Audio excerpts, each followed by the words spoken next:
sont les réformes déjà lancées ou à venir au ministère de l'Agriculture et Sécurité alimentaire? Que retenir de cette campagne lancée, la revanche du sol sur le sous-sol, la révision agricole agressive? On en parle, madame, messieurs, bonjour et merci de nous rejoindre dans ce tout premier numéro de votre magazine, Le Patriote du Jour, qui reçoit, bien évidemment, monsieur l'honorable Kizerbo, c'est comme ça qu'on l'appelle. Il est en charge de l'animation et évidemment l'intégration de jeunes dans les activités agricoles. Honorable, bienvenue sur ce plateau. Merci beaucoup, monsieur le journaliste. Alors, c'est un plaisir de vous recevoir, j'en parlais tout à l'heure. Des réformes déjà lancées, des réformes à venir, une nouvelle vision de voir les choses dans le ministère de l'Agriculture et Sécurité alimentaire depuis que son Excellence, le ministre d'État, Mwindo Nzangi, a pris le chose. C'est un plaisir d'être dans ce plateau et il a plu à son Excellence, Monsieur le Président de la République, de confier au grand patriote Excellence Mwindo Nzangi Butondo la charge de l'agriculture et sécurité alimentaire. Comme vous le savez, l'agriculture et la sécurité alimentaire, c'est un des ministères clés dans ces pays, parce que nul n'ignore que le manger, c'est un des besoins les plus élémentaires pour tout humain et pour tout Congolais. Comme je l'ai toujours illustré, c'est que dans une famille, on peut ne pas tomber malade, mais on a toujours besoin de la bouffe. Donc, il faut que nous puissions manger. C'est ainsi que le ministre de l'Agriculture, Sécurité alimentaire, s'est fixé des objectifs. C'est que dans la réforme qu'il va faire, c'est que dans 2 ans, nous puissions atteindre l'autosuffisance alimentaire. 2 ans. Dans 2 ans. Okay. Que nous soyons nous-mêmes à mesure de pouvoir nous procurer le maïs, les riz, les haricots, donc les aliments de base. Et que dans 5 ans, nous soyons aussi à mesure d'être parmi les producteurs des produits pérennes, tels que le cacao, le café et l'huile de palme.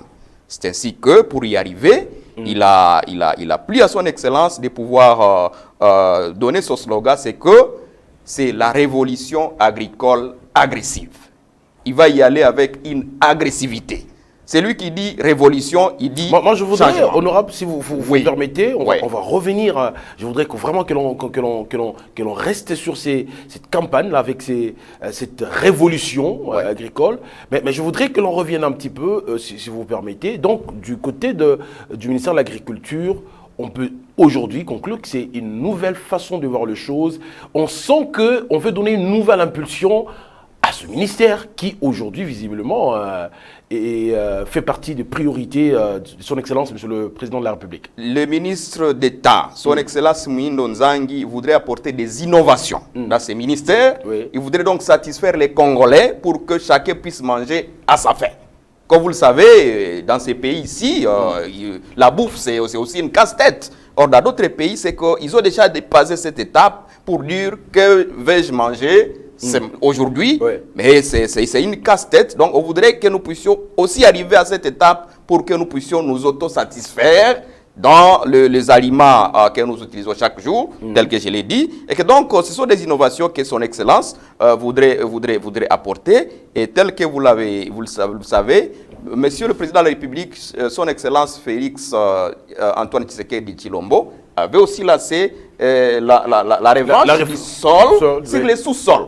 Parce que beaucoup croient que nous avons seulement des richesses dans les sols. Ils oublient que même sur les sols, nous pouvons aussi avoir des richesses et nous les avons. C'est comme ça que nous parlons. Pas seulement dans le sous-sol, mais dans le sol également. Dans le sol également. Et c'est comme ça que le ministère de l'Agriculture et Sécurité alimentaire voudrait accompagner cette phrase ou ce slogan du chef de l'État de la revanche du sol sur le sous-sol par les slogans aussi de la révolution agricole agressive pour que nous puissions y parvenir et que tous les Congolais et tout Congolais puissent manger à sa faim. Et cela, ce que j'ai aimé, et passe notamment en accordant une priorité au secteur de la sémence. C'est ce que justifie notamment le fait, cette descente à Lubumbashi dernièrement.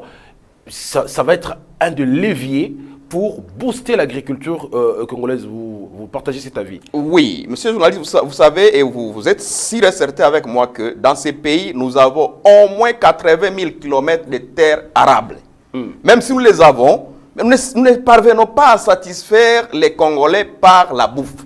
C'est ainsi que le ministre a fait le premier pas et il est allé au Katanga, il a lancé un atelier. Le premier secteur dans lequel il voudrait faire une innovation, c'est le secteur sémacier.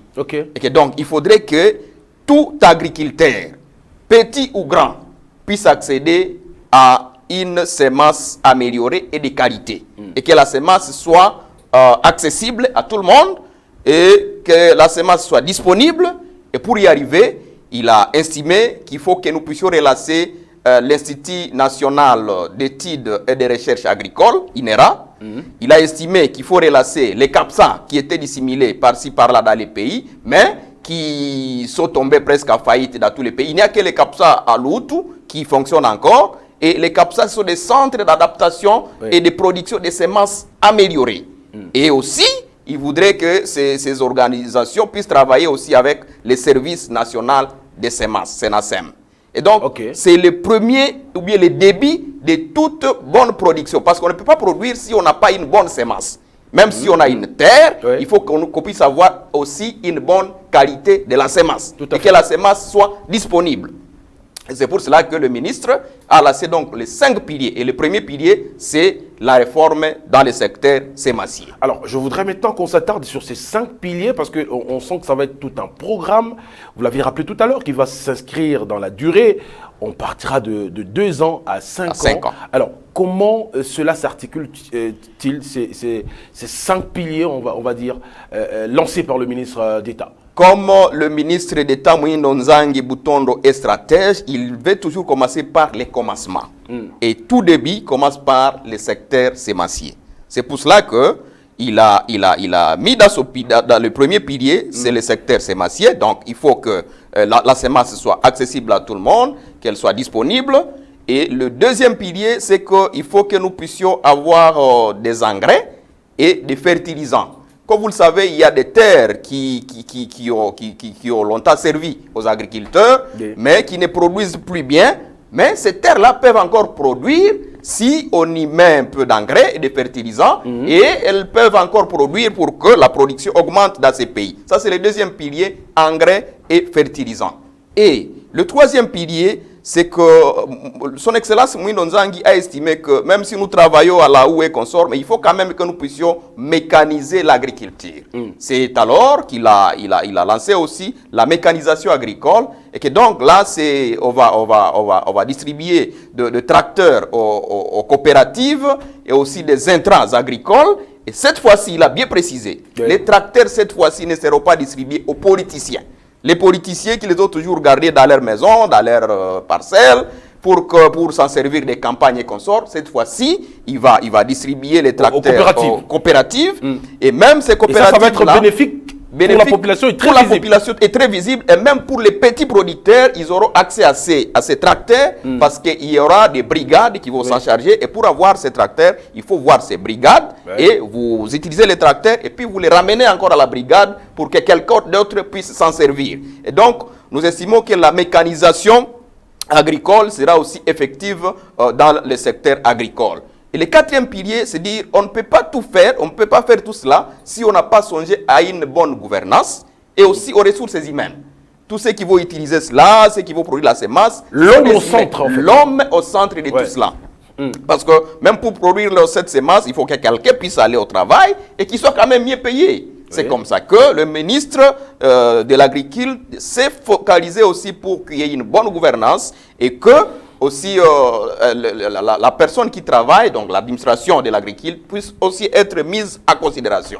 Et le cinquième pilier, tel que je vous l'ai dit, donc dans 2 ans, on voudrait que nous puissions atteindre une autosuffisance alimentaire. Donc c'est dans le but de pouvoir nous procurer nous-mêmes le riz, les maïs et consorts. Mais le cinquième pilier, c'est qu'il faut que nous puissions aussi faire la relance de la culture pérenne. Nous, à notre état, c'est-à-dire, il faut que nous puissions promouvoir la culture du cacao, du café et du palmier à huile. Pas très cultivé, surtout le cacao. Pas très cultivé, surtout le cacao et le café. Or, nous, à notre époque, quand on grandissait, c'est avec l'argent du café que nous avons étudié. Et aujourd'hui, là, le cacao fait grand business. Parce que là, le coin où on cultive le cacao, 1 kilogramme de cacao coûte $5 aujourd'hui. C'est comme ça que le ministre de l'Agriculture a demandé à ce que tout agriculteur, qui qu'il soit, il faut qu'il ait au moins 0,5 hectares de cacao ou de culture pérenne, pour espérer qu'il va quand même se taper de l'argent.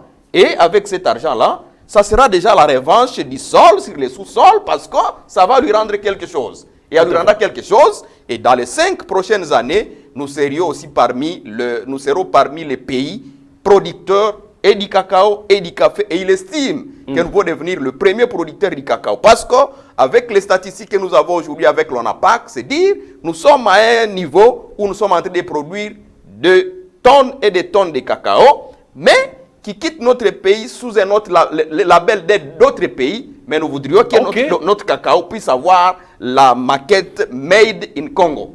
Et cela va aussi faire entrer beaucoup de devises dans notre pays et ça va nous ramener aussi de richesses. On sent que c'est une vision claire au service de l'agriculture du pays pour pouvoir booster justement ces secteurs qui peut, comme l'honorable Kizerbo le rappelait tout à l'heure, être porteur ou booster même l'économie de la RDC, surtout à travers justement cette production qui va être importée, qui va permettre au pays d'influencer sur son économie. Alors je voudrais vraiment qu'on y revienne sur ces doubles campagnes, si vous passez l'expression, et qu'on en parle vraiment pour permettre à nos amis téléspectateurs qui nous suivent de se faire une idée. En clair, lorsque l'on dit la revanche du sol sur le sous-sol, on peut comprendre qu'à travers notre sol, parce que très souvent en RDC, on a beaucoup misé sur nos richesses minières, tout ça, mais on oublie que le sol également peut booster l'économie de la RDC. Et avant que je ne parle de cela, je voudrais quand même insister parce que je suis le conseiller du ministre chargé de la jeunesse rurale et intégration des jeunes aux activités agricoles. Je voudrais insister que dans tous ces secteurs-là, les jeunes vont jouer aussi un rôle capital. Et donc, les jeunes sont tous invités à pouvoir s'investir. Et d'ailleurs, dans la sécurisation des champs, les jeunes vont jouer un rôle capital parce qu'il y a aussi tout un programme qui va prendre en charge la sécurisation des champs de cacao partout ailleurs. Parce que, comme vous le savez, du côté de l'Est, lorsqu'il y a production ou ils récoltent des cacao, c'est alors que les ADF multiplient les attaques. Et donc, il y a tout un système, un programme. Les jeunes vont être impliqués. Les jeunes vont être impliqués et ils seront payés. Il y a un programme pour cela. Et donc, je ne saurais pas le dire ici, ils seront payés combien. Mais je voudrais ici insister et le dire, parce que je suis le conseiller en charge de la jeunesse, que les jeunes, ceux qui ont fait l'informatique, ceux qui ont fait l'agronomie, ceux qui ont fait toute autre discipline, qu'ils viennent et qu'ils s'inscrivent sous la vision de son Excellence, M. Mouindo Nzangi Butondo, le ministre de l'Agriculture, et ils auront donc de l'emploi. Et alors, si on peut... on va revenir tout à l'heure, parce que vous avez ouvert une brèche. Une brèche, oui. Importante, impliquer les jeunes. Oui. Est-ce qu'à ce jour, des actions palpables sont déjà réalisées, vous, dans le cadre de votre secteur, parce que vous l'avez rappelé tout à l'heure, vous êtes en charge de l'animation et l'intégration des jeunes dans les activités agricoles. Est-ce qu'à ce jour, il y a déjà des campagnes qui existent sur le terrain? Est-ce que des choses se font déjà pour impliquer ce jeune? Des choses se font déjà parce qu'à mon niveau, j'ai déjà tenu des réunions avec les conseils nationaux de la jeunesse. Parce que là, comme vous le savez, il y a le Conseil national de la jeunesse qui est représenté dans toutes les entités. Il y a des conseils provinciaux, des conseils locaux. Et c'est avec ces conseils-là que nous allons travailler pour essayer de voir comment on va impliquer la jeunesse aux activités agricoles. Et il y a d'autres services avec lesquels nous travaillons. Il y a le Centre national de vulgarisation agricole et qui va aussi former toute catégorie de personnes et prioritairement les jeunes pour qu'on puisse les outiller avec des nouvelles technologies de l'agriculture, parce que ce n'est pas avec des technologies anciennes que nous allons produire massivement, mais il y a aussi des nouvelles technologies qu'on va apprendre aux agriculteurs pour que nous puissions vraiment accroître la production et atteindre l'autosuffisance alimentaire. Alors revenons maintenant à cette campagne, la revanche du sol sur le sous-sol. On y était. En clair, qu'est-ce que l'on veut dire? Qu'est-ce que le ministère de l'Agriculture et Sécurité Alimentaire veut faire passer comme message à travers cette campagne? À clair, quand on dit revanche du sol sur le sous-sol, c'est-à-dire les gens ont toujours estimé qu'il n'y a que le sous-sol qui regorge de la richesse. Et ils oublient que le sol regorge aussi une grande richesse.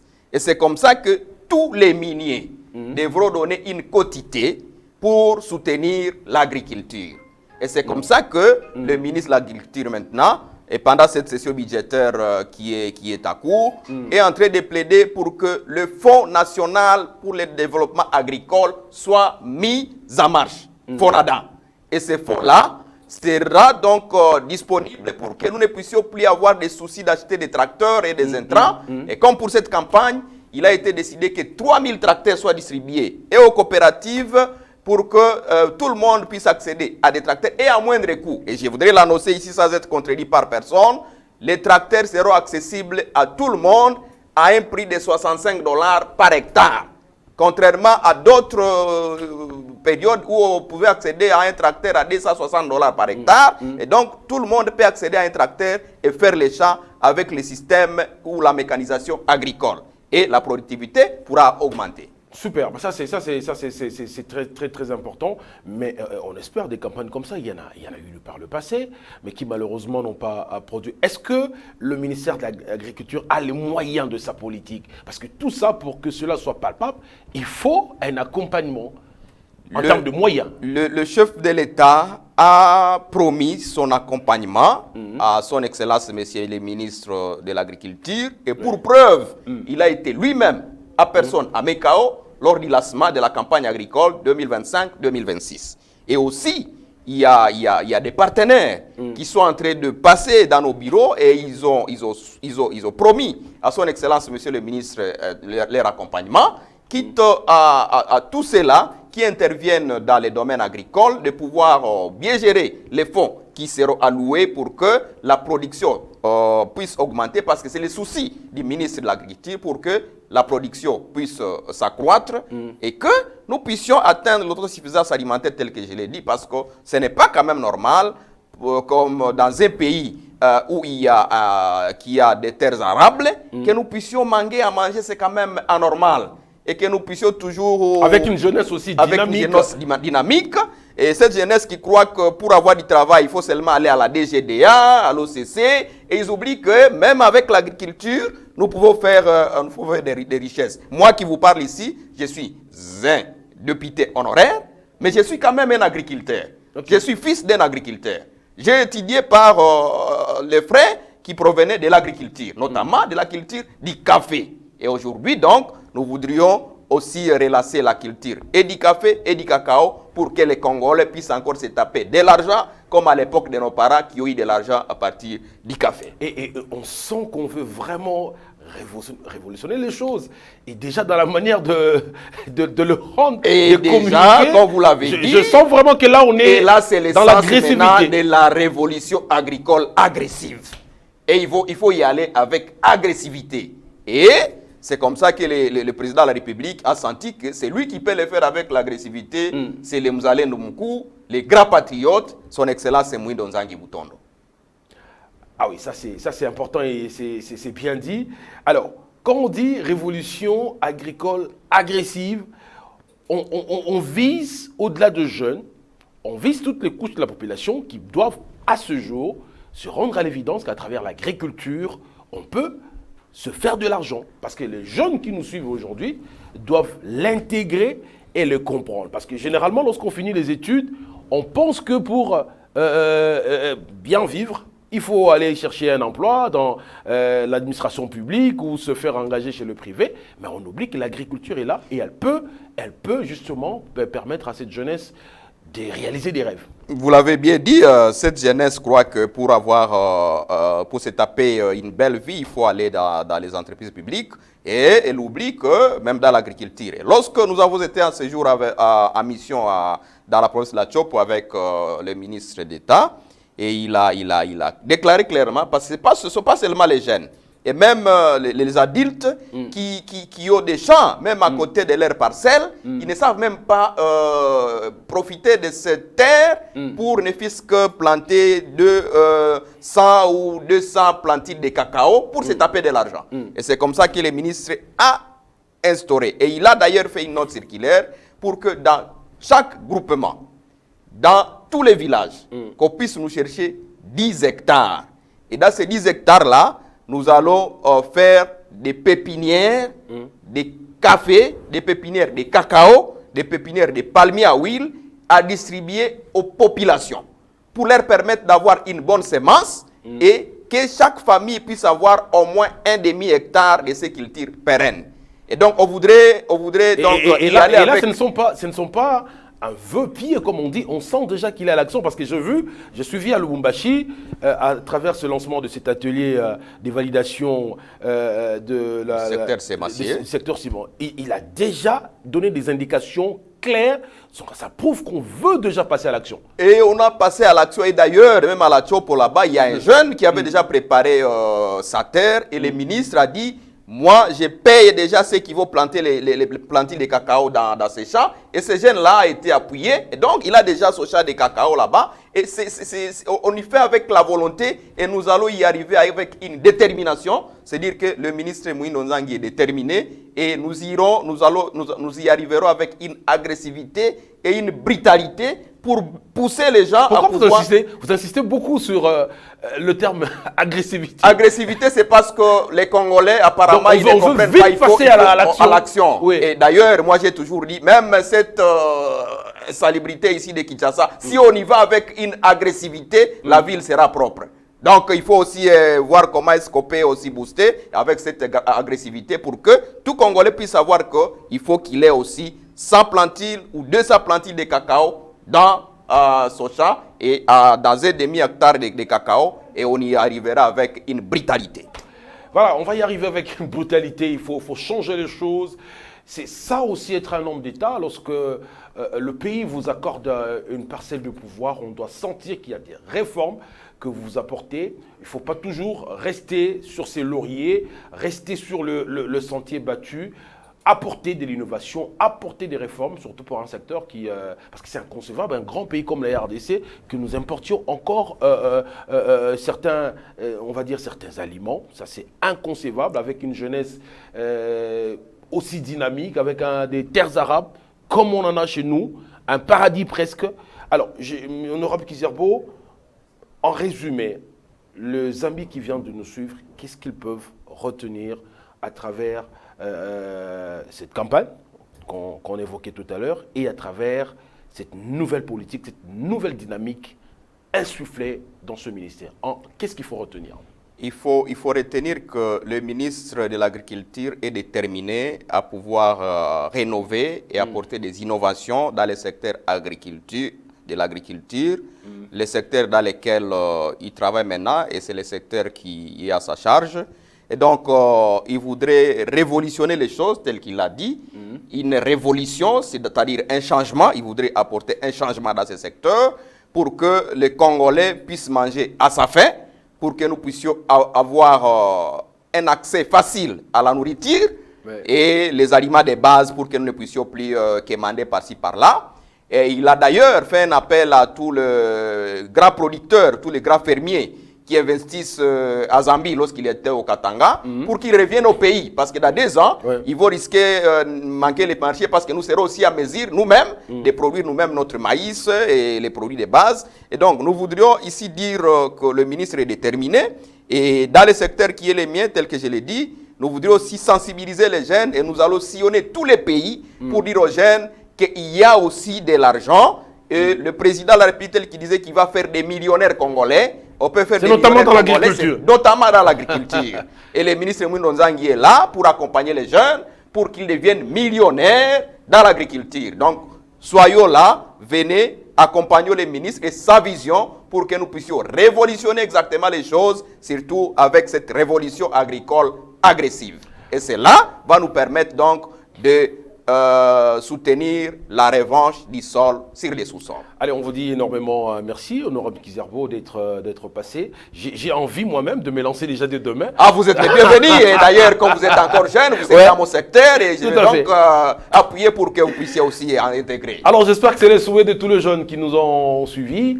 Et oui, chers amis, lançons-nous ensemble, accompagnons son Excellence le ministre d'État dans cette mission noble de permettre à la RDC d'assurer sa sécurité alimentaire. On vous dit sincèrement merci en tout cas de nous avoir suivis, amis téléspectateurs. Le Patriote du jour, votre magazine que vous allez désormais suivre, revient très très vite. Grand merci à toute l'équipe l'équipe technique qui nous a accompagnés aujourd'hui. On se retrouve très très prochainement et avec le même plaisir. Peuple congolais, Cultivons la terre, récoltons la vie. L'agriculture est notre sourire. Révolution agricole agressive.